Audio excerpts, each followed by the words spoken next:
जी हाँ, तो welcome to our channel Jharkhand competitor. तो देखते हैं झारखंड के प्रीवियस ईयर के क्वेश्चन। और ये सेट नंबर 33 है। ऑलरेडी मैं 32 सेट करवा चुका हूँ, जो हमारे इस चैनल में प्लेलिस्ट के माध्यम से झारखंड प्रीवियस ईयर के नाम से मौजूद है। चलिए देखते हैं और जानते हैं कि कैसे कैसे क्वेश्चन प्रीवियस ईयर में पूछे गए हैं।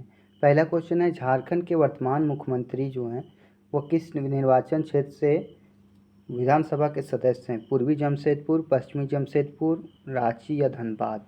तो इसका आंसर हो जाएगा, वो थे पूर्वी जमशेदपुर से। कहाँ से थे? पूर्वी जमशेदपुर से थे।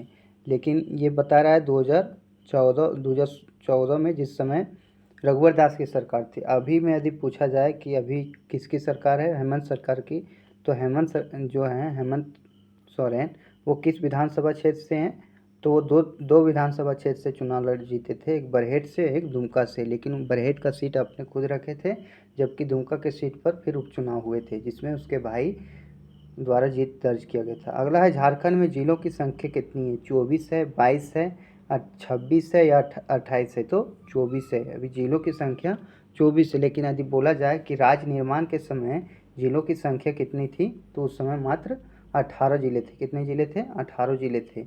बाद में 6 नए जिलों का गठन किया गया। कितने? 6 नए जिलों का गठन किया गया। आगे देखते हैं। आगे क्वेश्चन है, पाकुड़ जिला निम्नलिखित में से किसके लिए प्रसिद्ध है? पत्थर और बीड़ी के लिए, हस्तशिल्प और आदिवासी नृत्य के लिए, इस्पात कारखाना और चमड़े के काम के लिए? तो किसके लिए प्रसिद्ध है? तो इसका है पत्थर और बीड़ी के लिए। अब देखते जानते हैं पाकुड़ के विषय में। ये जो पाकुड़ जो है पत्थर और बीड़ी के लिए काफ़ी प्रचलित है। पाकुड़ के बारे में जान लेते हैं, पाकुड़ जिला के विषय में। पाकुड़ जिला है पाकुड़ जिला संथाल परगना प्रमंडल के अंतर्गत आता है। सबसे बड़ा चीज़ यही कि किस प्रमंडल के अंतर्गत आता है? तो संथाल परगना प्रमंडल के अंतर्गत आता है। इसका गठन बोलेगा तो 28 जनवरी 1994 को हुआ था। इसका मुख्यालय पाकुड़ है और इसका क्षेत्रफल 1811 वर्ग किलोमीटर है। कितना क्षेत्रफल? 1811 वर्ग किलोमीटर। अनुमंडल 1 है और प्रखंड 6 हैं और विधानसभा क्षेत्र 3 है। तो ये सारे इम्पोर्टेंट हो जाते हैं मुख्यतः, तो आप इसे भी याद रखेंगे। काफ़ी मेहनत लगे हैं ये सारे कॉन्टेक्ट को जमा करने में। तो आगे देखते हैं। अगला क्वेश्चन, मैथन विद्युत परियोजना निम्नलिखित जिलों में से किस जिले में स्थित है? धनबाद में, बोकारो में, रांची में या देवघर में? तो ये धनबाद में स्थित है। कहाँ पे स्थित है? मैथन विद्युत परियोजना जो है धनबाद में स्थित है। बता दें इसकी लंबाई जो है सो 4357 मीटर है। कितना? 4357 मीटर है। और कुछ इसके जो बारे में जानकारी लेना है तो यह धनबाद से 58 किलोमीटर दूर स्थित है। और मैथनबाद एक पर्यटन के रूप में जाना जाता है, जिसमें 60 मेगावाट बिजली का उत्पादन होता है। तो 2-3 चीज़ हमने जाना कि 4357 मीटर है और यह धनबाद से 58 किलोमीटर दूर स्थित है। और ये जो है यहाँ पे 60 मेगावाट बिजली का उत्पादन होता है। चलिए आगे क्वेश्चन देखते हैं। आगे, पारसनाथ पहाड़ी की लंबाई लगभग ऊंचाई कितनी फीट है? तो ये दरोगा का क्वेश्चन है। 4431 फीट, 4150 फीट, 3431 फीट और 3150 फीट। ये सारे ऑप्शन गलत हैं। बता दें कि इसकी जो पारसनाथ पहाड़ी की लंबाई है वह 1365 मीटर है। लेकिन यदि फुट में बोला जाए तो 4478 फीट है। कितना है? 4478 फीट। और पारसनाथ की पहाड़ी जो है यह मधुपुर नामक एक जगह है, वहाँ पे ये स्थित है पारसनाथ की पहाड़ी। और मुख्य रूप से कहा जाए तो इसमें 23वें तीर्थंकर का पार्श्वनाथ का जो निवारण हुआ था इसी पहाड़ पर हुआ था।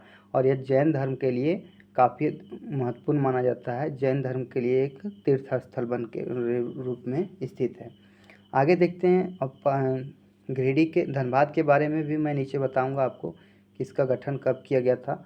आगे, गिरिडीह जिले का गठन कब किया गया था? तो गिरिडीह जिला का जो गठन हुआ था यह 6 दिसंबर 1972 को हुआ था। कब हुआ था? 6 दिसंबर 1972 को।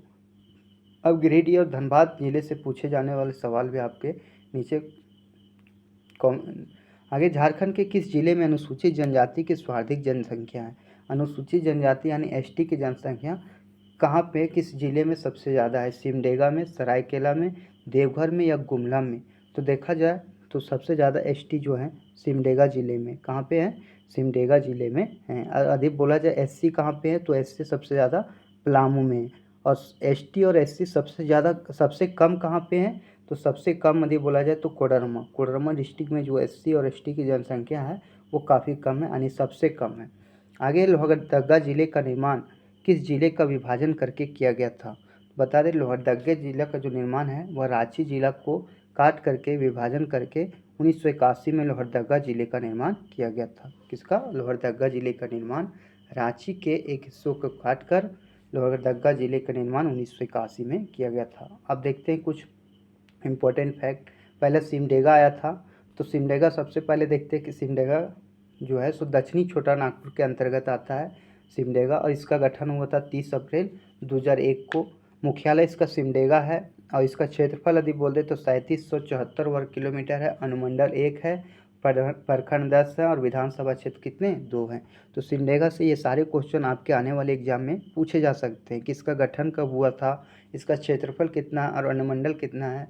तो ये सारे क्वेश्चन आपके लिए काफ़ी इंपॉर्टेंट हो जाते हैं। आगे लोहरदगा के विषय में भी आपको मैं बता दूं, लोहरदगा जिला का जो गठन हुआ था 1983 में हुआ था। कब हुआ था? 1983 में हुआ था, और उस समय इसका मुख्यालय जो था वह लोहरदगा में था। कहाँ पे था? लोहरदगा में। इसका क्षेत्रफल बोलेगा तो 1502 वर्ग किलोमीटर है। अनुमंडल 1 है, प्रखंड 7 है और विधानसभा क्षेत्र 1 है। तो ये सारे फैक्ट आपके लिए काफ़ी इंपॉर्टेंट हैं। आगे देखते हैं मनरेगा। मनरेगा का पूर्ण रूप क्या है? मनरेगा का पूर्ण रूप क्या है? मनरेगा का पूर्ण रूप है, देखते हैं आगे। मनरेगा का पूर्ण रूप है महात्मा गांधी राष्ट्रीय ग्रामीण रोजगार गारंटी योजना। महात्मा गांधी राष्ट्रीय ग्रामीण रोजगार गारंटी योजना। यह अधिनियम जो है सब 2005 में आया था। कब आया था? सितंबर 2005 में आया था। और इसके बारे में और कुछ जानकारी दे देता हूँ कि 2006 में यह सबसे पहले 200 जिलों में शुरू किया गया था। कितने? 200 जिलों में शुरू किया गया था। तो ये सारे फैक्चुअल क्वेश्चन आपके एग्जाम में पूछे जाते हैं।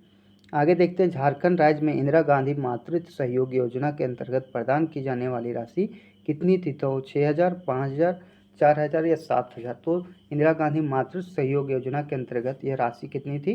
6000 रुपये की राशि थी। तो ये सारे जो योजना से संबंधित क्वेश्चन होंगे वो आप पढ़ के जाइएगा। आगे छऊ नृत्य जो है झारखंड के कौन से जिले में से संबंधित है?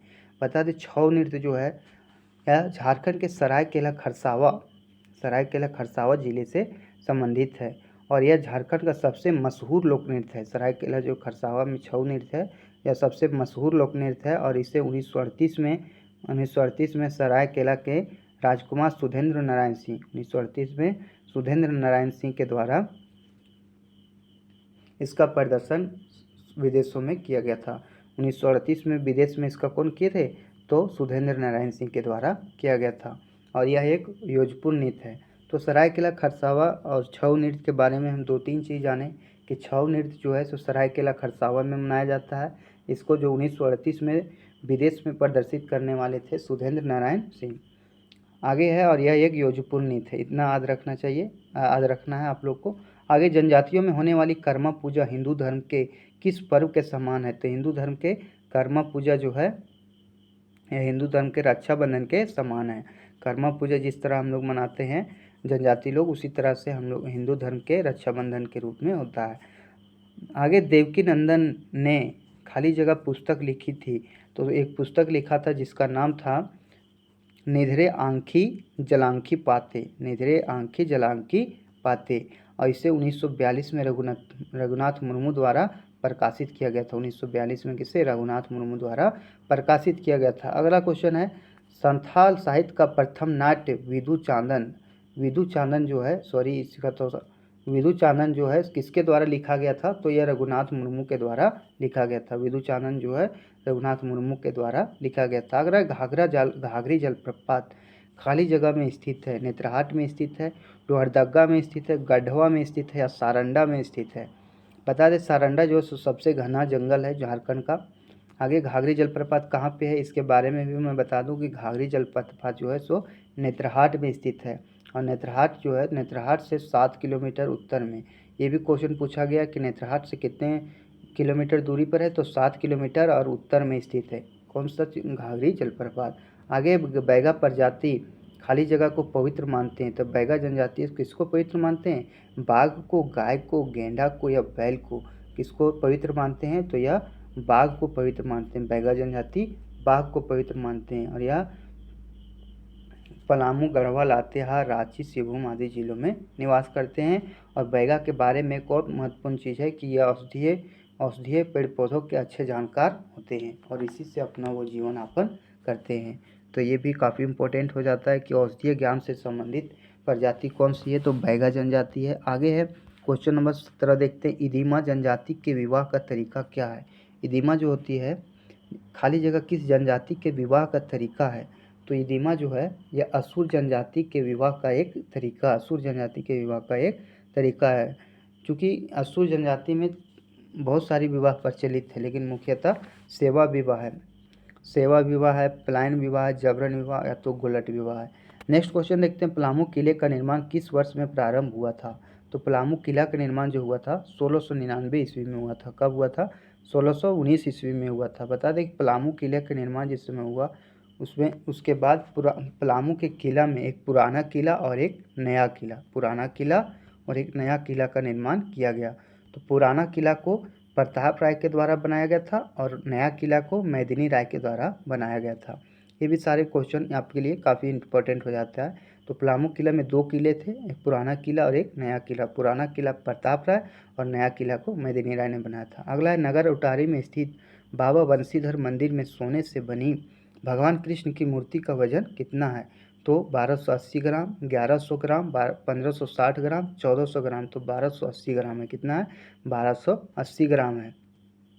और यह कृष्ण की मूर्ति जो है, इसमें कृष्ण की प्रतिमा स्थापित की गई है जो 32 मन सोने की, कितनी, 32 मन सोने की है। और इसका स्थापना जो हुआ था सो 1885 में हुआ था। तो नगर उटारी में बाबा बंसीधर मंदिर जो है 1885 में स्थापित किया गया था और इसमें जो कृष्ण की मूर्ति है उसका वजन 32 मन है। और इसमें पूछा गया जो क्वेश्चन है, नगर उठारी में जो इस बंसीधर मंदिर में सोने जो भगवान कृष्ण की मूर्ति का वजन कितना, 1280 ग्राम है। चलिए आगे देखते हैं, बांसुरी का एक अन्य प्रकार है। बांसुरी का एक अन्य प्रकार किसको मानेंगे, मुरली को, शहनाई को, केंद्री को या फिर मदन भेरी को। तो मुरली को मानते हैं, क्या चाहिए, मुरली को मानते हैं।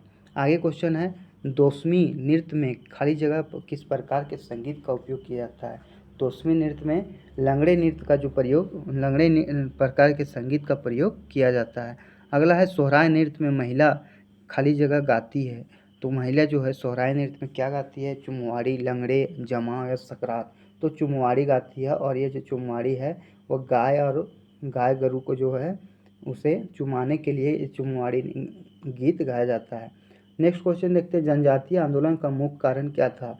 यदि जनजातीय आंदोलन का मुख्य कारण यदि देखा जाए तो क्या था, दमन किए गए लोगों का शोषण, वनों की कटाई, गैर कानूनी कोयला खनन, निवासियों के बीच भेदभाव। ये इसमें से सबसे अच्छा था, दमन किए गए लोगों का शोषण किया जाता था। जनजातीय आंदोलन का यही मुख्य कारण था। 1913 ईस्वी में गिरिडीह में खंभे पर अमर स्वाधीन भारत शीर्षक के पर्चे किसने चिपकाए थे। तो निर्मल चंद्र बनर्जी, शरद चंद्र राय, शीतल बनर्जी या रघुनाथ मुर्मू। तो निर्मल चंद्र बनर्जी ने चिपकाए थे। कहाँ, निर्मल चंद्र बनर्जी के द्वारा चिपकाया गया था। और इसका जो देता था वो कौन देता है, इंद्रभूषण राय के पुत्र जीवन क्रिस्टो राय द्वारा गिरिडीह से लाए गए थे। नेक्स्ट क्वेश्चन देखते हैं, क्वेश्चन नंबर 25 का क्या रहा है। आगे 1616 ईस्वी में कर नहीं देने के कारण झारखंड के किस राजा को जहांगीर ने ग्वालियर के किले में कैद कर दिया था। तो इसे किया गया था दुर्जन साल के द्वारा, दुर्जन साल के द्वारा इसे कैद में बंद कर दिया गया था। बाद में जब जहांगीर को किसी हीरे की परख की ज़रूरत पड़ने लगी, किसी हीरे के बारे में जानकारी लेने लगा, तो फिर दुर्जन साल को बुलाया गया ग्वालियर के किले से। और जब वो ग्वालियर के किले से जब आया और उस हीरे की पहचान कर लिया था, तो इसे फिर राजगद्दी दे दी और शाही की पदवी भी दे दिया और इसे 6000 कर देने के लिए बोला गया था। आगे नेक्स्ट क्वेश्चन है, 1820-21 में मेजर रफसेज तथा 1837 में कैप्टन विल्किंसन के नेतृत्व में किस विद्रोह का दबा दिया गया था। तो यह विद्रोह था हो विद्रोह। 1820-21 में किया गया विद्रोह क्या था, हो विद्रोह, जिसे जगन्नाथ सिंह के द्वारा किया गया था और इसे कैप्टन विल्किंसन और मेजर रफसेज के द्वारा दबा दिया गया था। निम्नलिखित में से किसने रामगढ़ का कौन सा राजा शुरू से अंत तक अंग्रेजों का विरोध करता रहा। तो वह था मुकुंद सिंह, हेमंत सिंह था, भूषण सिंह था या विश्वनाथ सिंह था। तो ये थे मुकुंद सिंह थे, बाकी वो सब जो थे वह बीच बीच में भाग गए थे। झारखंड में पहला वृत्त चित्र किस वर्ष बनाया गया था। भारत में पहला वृत्त चित्र जो है वह किस वर्ष बनाया गया था। तो यह बनाया गया था 1964 में। कब बनाया गया था? 1964 में। आगे संथाल परगना में किसके नेतृत्व में वहाँ की महिलाओं ने नमक कानूनी को चुनौती दी थी? तो नमक कानूनी को जो चुनौती दी थी, शैलबाला राय, रानी सर्वेश्वरी, सिस्टर निर्मला, सावित्री पूर्ति। तो शैलबाला राय के द्वारा संथाल परगना में वहाँ की महिलाओं द्वारा नमक कानून को चुनौती दी गई थी। आगे क्वेश्चन है क्वेश्चन नंबर 30 और इस सेट का लास्ट क्वेश्चन।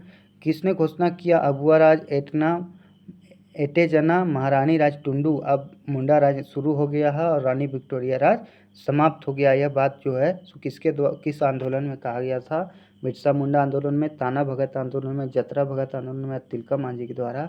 तो यह बात जो है सो बिरसा मुंडा के द्वारा कहा गया था कि अबुआ राज एटेजना महारानी राज टुंडू। तो ये थे हमारे टॉप 30 क्वेश्चन। उम्मीद होगा ये वीडियो आपको अच्छा लगा होगा और इसे ही हेल्पफुल वीडियो आपको यदि चाहिए तो हमारे चैनल को लाइक, शेयर और सब्सक्राइब जरूर कीजिएगा। धन्यवाद।